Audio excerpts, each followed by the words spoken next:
Hola, ¿qué tal? ¿Cómo están? Muy buenas noches. Bienvenidos a nuestra charla política de cierre de semana, aquí por CN23, con ideas propias. En la semana, por supuesto, la gira del Papa Francisco cumplió con las expectativas de peso político en la agenda local, en la agenda regional y también en la agenda mundial. Va a ser parte de la charla de esta noche. Estamos hoy exactamente a un mes de las elecciones nacionales. En la semana, el candidato del Frente para la Victoria, Daniel Scioli, presentó su propuesta económica. También surgió una discusión, una polémica en torno a la participación o no de Scioli en el debate. Nos gustaría encarar, por supuesto, esa cuestión, pero preguntándonos cuál es el valor real que hoy un debate con esas características tiene en la escena política. Y por otro lado, el PRO en la ciudad de Buenos Aires y las investigaciones sobre supuestos casos de corrupción. Hay mucho para decir, hay mucho para charlar. Además, estamos con Edgardo Form, que es legislador porteño y conoce bien cuál fue la actividad de la legislatura en ese sentido esta semana. Pero hay algo que es concreto y cierto. El PRO no es lo que decía ser en torno de la transparencia y la ética respecto de estos temas. ¿Cómo impacta eso justamente a un mes de las elecciones? Y además teniendo en cuenta que se conocieron algunos números, algunas encuestas que siempre son una foto del momento, pero que indican que Daniel Scioli estaría consiguiendo la victoria en primera vuelta. Sobre todo esto y algunas cosas más, como siempre, irá la charla política a la que los invitamos cada viernes a las 22:30. Acompáñenos, arrancamos.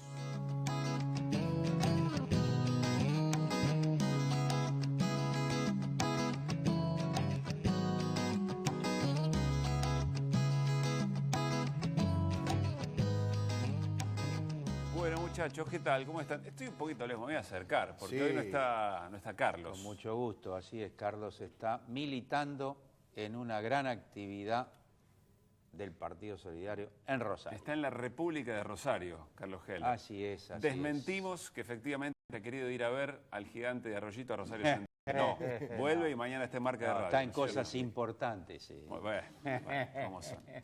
Bueno, charlemos un poquito sobre la gira del Papa Francisco. Yo decía en la presentación, cumplió con las expectativas de peso político. Primero, el viaje a Cuba con los discursos correspondientes, luego en el Congreso de los Estados Unidos y finalmente hoy en Naciones Unidas con definiciones realmente en cada uno de los lugares, decíamos en la semana en la radio, duro, directo y al hueso, ¿no es cierto? Para repasar algunas cosas que se jugaron hoy. Habló concretamente de la composición del Consejo de Seguridad, del doble estándar, cuando a veces las Naciones Unidas toman algunas definiciones y no todos los países la cumplen o la toman como mandatoria. Una primera idea, ¿coinciden con que el peso político fue el que se esperaba? Indudablemente. Yo creo que el Papa se ha convertido en una figura clave en este mundo contemporáneo, no solamente en lo que se refiere a refrescar, digamos, la Iglesia Católica Apostólica Romana, que venía de un proceso, digamos, un tanto expulsivo de la feligresía. Que a veces se pasa por alto ese dato, ¿no es cierto? ¿Cuáles son los objetivos incluso del Vaticano en este caso? Leyendo en estos días algunos comentarios, algunas evaluaciones de la gira del Papa, no solamente está poniendo a tono a la Iglesia, digamos, en el centro de la agenda política internacional, en estos primeros años del siglo XXI, sino que se prepara para el tercer milenio. Esto es lo que dicen algunos analistas. Por otro lado, el contenido de las disertaciones, como vos lo dijiste, a mi modo de ver, creo que contribuyen a la batalla cultural contemporánea. Porque la reivindicación, por ejemplo, en Naciones Unidas, de tierra, trabajo, techo, es parte de la demanda de los pueblos del mundo. Sí, además agua o acceso a agua potable, trabajo digno y bien remunerado, son cosas que no suelen aparecer. Y eso es coherente con lo que dijo en Santa Cruz de la Sierra, en Bolivia, cuando afirmó categóricamente esta economía mata. Entonces está proponiendo otra alternativa que habrá que construir y demás. Decir en el Capitolio de los Estados Unidos que está en contra de la pena de muerte, por ejemplo, lo dijo con claridad, los traficantes de armas, todo lo que significa, en definitiva, parte del complejo militar industrial de los Estados Unidos. Dicho ahí, como decía José Martí, conozco al monstruo, he vivido en sus entrañas. Bueno, en las entrañas del monstruo, el jefe de la Iglesia dijo lo que dijo. Sí, yo agregaría solamente hoy en Naciones Unidas, antes de escucharlo a Juan Carlos, que hoy criticó algo que ya venía sosteniendo, la sumisión concreta a los organismos financieros a partir del crédito, Claro. digamos, ¿no? También un tema central en este momento del modelo económico mundial. Sí. Vos dijiste en la presentación, con un lenguaje amigable, que va al hueso, ¿no? Yo creo que uno de los rasgos importantísimos de la prédica del Papa es que aborda en todos los casos los problemas cruciales de la humanidad de este momento, y no, yo diría, ciertos rasgos de otros momentos, de otras épocas de la Iglesia y del Papado, que más veían las consecuencias y no las causas profundas, estructurales de cada época que generan los graves problemas sociales, culturales de la humanidad. Aquí, cuando aborda los temas del hambre, del capitalismo, de la financiarización, va al hueso, ya que está planteando que en esta fase del sistema capitalista, pues yo no diría que el Papa está planteando un cambio de sistema, sin embargo, está yendo a las raíces más profundas de esta fase del sistema, que generan una perspectiva, un presente, una perspectiva para la humanidad sin sentido, sin norte, de verdadera destrucción. Dijo algo el otro día notable: vivimos en una fase de tercera guerra mundial en etapas. Nunca escuché que alguien de la importancia del Papa esté diciendo, porque todos hablamos del guerrerismo, de la violencia, de las guerras que generan tantos muertos, sin embargo, que lo diga el Papa. Y después lo que decía Edgardo también es muy trascendente, en el Capitolio, plantear tan fuertemente el tema del armamentismo, los ejemplos de los propios próceres norteamericanos a los que convocó. El tema de la inmigración. El tema de la inmigración, ¿no? que es claro, que eso se ha transformado en una de las consecuencias más gravitantes del capitalismo en este momento, o sea, el neoliberalismo que abandona continentes enteros, a millones, cientos de millones de gente que la empobrecen, que la llevan a la desesperación, a las enfermedades, sin trabajo, los niños que mueren, y nadie se preocupa. Entonces vienen las migraciones para sobrevivir, tampoco nadie se preocupa, está diciendo, señores capitalistas, hay que torcer este rumbo, porque así resulta insostenible, pero lo cierto es que va al fondo. Alguien me decía en la semana, observá lo que ocurrió en el Congreso de los Estados Unidos y fíjate que respecto a determinadas definiciones, hay algunos personajes que no aplauden, entre ellos algunos miembros de la Corte de los Estados Unidos cuando se mencionaba el tema de la pena de muerte. Exacto. Y eso es un valor político en sí mismo. Sí, pero yo creo que como dijo Edgardo, es muy interesante, que nosotros estamos muy acostumbrados, porque Floreal Goriño se educó mucho en eso. Libra una batalla cultural, que es la batalla de las batallas, de gran importancia al Papa, porque así como muchos no aplauden, más que nada, por ejemplo, en el tema de la pena de muerte, otros se conmovieron y lloraron, sí, ¿no es cierto? O sea, que efectivamente creo que hay un mensaje con un contenido valioso, sin concesiones, crudo, pero a su vez con un componente afectivo y que va a las raíces de la formación cultural y religiosa de mucha gente. Ahora les voy a preguntar si el Papa es el Vaticano, porque no quiero olvidarme la historia del Vaticano, hoy que efectivamente el rol de la palabra del Papa tiene un componente tan importante. Pero antes estuvimos charlando en la semana, allí en la 750, con Valdés, el embajador, con Eduardo Valdés, el embajador argentino en el Vaticano.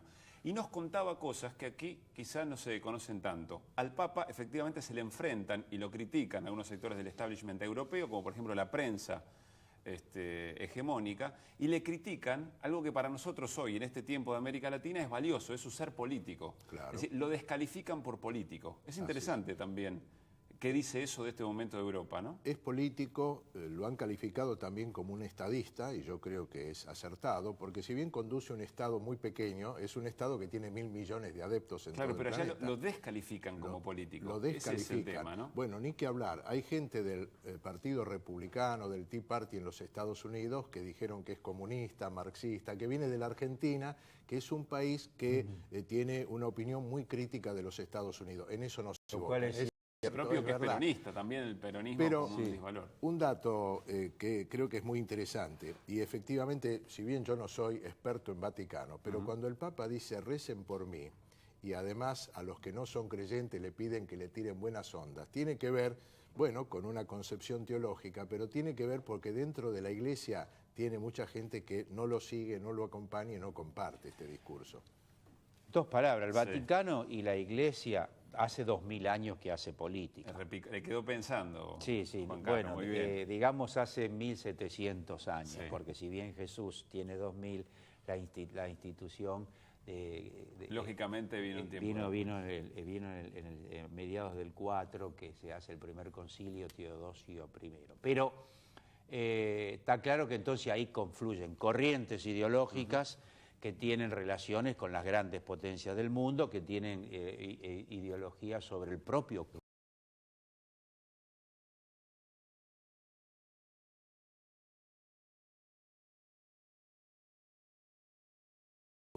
yo diría de consumo con las grandes potencias, con el neoliberalismo. Con las mismos cosas que critica claro, en el seno de cada una de las bestias. Hay un choque de ideas entre este Papa argentino, como dijiste vos, argentino, peronista, latinoamericano, todo eso, y los papados anteriores. Inevitablemente tiene que haber un choque. Vamos a meternos en la política local, porque estamos exactamente hoy a un mes de las elecciones generales. El candidato del Frente para la Victoria, Daniel Scioli, presentó su propuesta económica en el Teatro Ópera, a pocas cuadras y casi a la misma hora que más hacía lo propio en el Teatro Broadway. Estuvo Juan Carlos allí, presenciando esto que nosotros aquí hemos compilado en un breve informe. Son algunas de las propuestas políticas del candidato del Frente para la Victoria, Daniel Scioli. Lo compartimos y después charlamos. Lograremos gradualmente una inflación de un dígito, pero nunca a costa del ajuste de nuestras políticas de inclusión social y los salarios, sino con más y mejor crecimiento.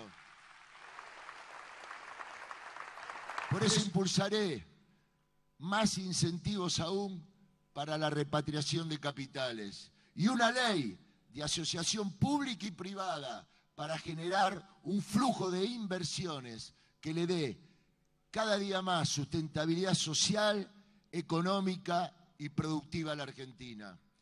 En este punto, yo me comprometo, por todas las acciones que estamos llevando adelante, a traer a nuestro país un piso de 30.000 millones de dólares por año los próximos 4 años, para desarrollar el complejo energético, la minería sustentable, el complejo agroalimentario, ciencia y tecnología y turismo, como pilares fundamentales de la agenda del desarrollo. Que en todas las escuelas primarias haya jornada completa, con segunda lengua, expresiones artísticas y promoción del deporte. La educación, la cultura y el deporte para tener una juventud más sana, más fuerte. Que extendamos el boleto estudiantil gratuito a toda la Argentina. Y creamos nuevos parques industriales para albergarla. Solamente en la provincia los hemos triplicado. Y ahora cada parque industrial estamos poniendo una escuela de oficio y una delegación del Banco Provincia. ¿Y cuál es mi agenda? Mi propuesta, que la industria sea cada vez más federal, con más tecnología, capacidad exportadora, escala e impacto local, que en cada parque industrial haya una escuela de oficio y haya fundamentalmente cada vez más valor agregado en origen. Son propuestas fuertes y hay algo que es interesante, porque Scioli dice, son consecuencia de las políticas que venimos desarrollando hasta aquí. Es decir, hay una idea de continuidad que sobrevuela efectivamente todas las propuestas y también del rol del Estado como promotor económico. Sí, vos decís bien, una vez más. Ahí hay una cuestión clave, que es precisamente que a lo largo del discurso, si bien, bueno, Scioli tiene su propia impronta, tiene sus matices, sin embargo hay una idea central de continuidad con el actual proyecto político y su modelo económico. Lo primero que dice, que en este pequeño compilado, es el tema del ajuste, que para nosotros es una cosa un tanto remanida, pero no nos olvidemos que es el eje central de las políticas conservadoras. Basta de gasto del Estado, de gasto superfluo, eso genera inflación, por lo tanto hay que ir al ajuste. Lo primero que rechaza es eso. La segunda cuestión que no está en el compilado es el tema de la devaluación, o sea, el tema de la política monetaria, que la rechaza tajantemente y dice vamos a mantener la flotación sucia, la misma política monetaria que ahora, rechazando lo que yo diría la derecha, el neoliberalismo reclama a gritos. Habla de distribución de la riqueza, que es otro eje troncal de las políticas actuales, pero además en cada tema que va abordando, que lo hizo ordenado, formuló muy bien además para mí, va enlazando con lo que se hizo a lo largo de estos 12 años concretamente, y a partir de allí plantea continuidad y plantea novedades. Aborda muy bien el tema de la educación desde el punto de vista presupuestario y una serie de iniciativas. Habla de los derechos humanos y continuidad de derechos humanos. Habló de lo regional, privilegiando lo regional, o sea, el continente. En una palabra, habría mucho para decir. Fue un discurso de unos 50 minutos, quizás, me parece. Fue un discurso valioso, en mi opinión. ¿Por qué no poner en juego todas estas ideas en un debate? Bueno, mi impresión sobre eso. En primer lugar, un debate a un mes de las elecciones, ni acá, ni para el oficialismo, ni para Scioli, ni para la oposición, es una decisión en abstracto. Hay una cuestión, en primer lugar, de conveniencia político-electoral que no podemos negar. Todo indica que a unos les resulta más conveniente y a otros les resulta menos conveniente. Quiero decir la que idea Scioli... del debate es una estrategia electoral en este momento determinado para favorecer, pero no hay un interés real de quienes hoy reclaman un debate de salir a debatir ideas. Exactamente. Hoy incluso llegué a leer que para Macri es mucho más interesante para impactar en la opinión pública que no haya debate y la ofensiva sobre la idea de que Scioli no va al debate que el hecho de defender la idea en sí del debate. Por lo tanto, esencialmente se trata de eso. Después en otros países está legislado hace mucho, acá quieren que se legisle, estaríamos de acuerdo en que se legisle 15, 20 días antes, un mes antes de la elección. Esto que acabamos de ver, en realidad, yo francamente creo que la presentación que hizo Scioli de un programa importante, también la hizo Massa, el que no la hizo es Macri, pero reconozco que también la hizo Massa, aunque a mí no me simpatice. Creo que vale mucho más para la opinión pública, que puede encontrar una propuesta coherente sobre una gran cantidad de tópicos que le interesan a la opinión pública, que un debate. Por lo tanto, no creo que sea. Por otra parte, en la Argentina nunca ha movido el amperímetro, según dice. ¿Ustedes el debate recuerdan? no define. No. Claro, es lo que dicen muchos analistas. Ahora, ¿ustedes recuerdan algún debate en el que haya participado Mauricio Macri, por ejemplo? ¿Tienen presente algún debate? Alguno hubo, sí. ¿Alguno hubo? Sí. Sí, lo asocio directamente con algún programa de cable en concreto, ¿no? Claro, pero evidentemente, como dice Juan Carlos, hay una campaña montándose en la negativa de Scioli de participar, no habiendo de por medio una ley que establezca las formas, los tiempos, las pautas para un debate público.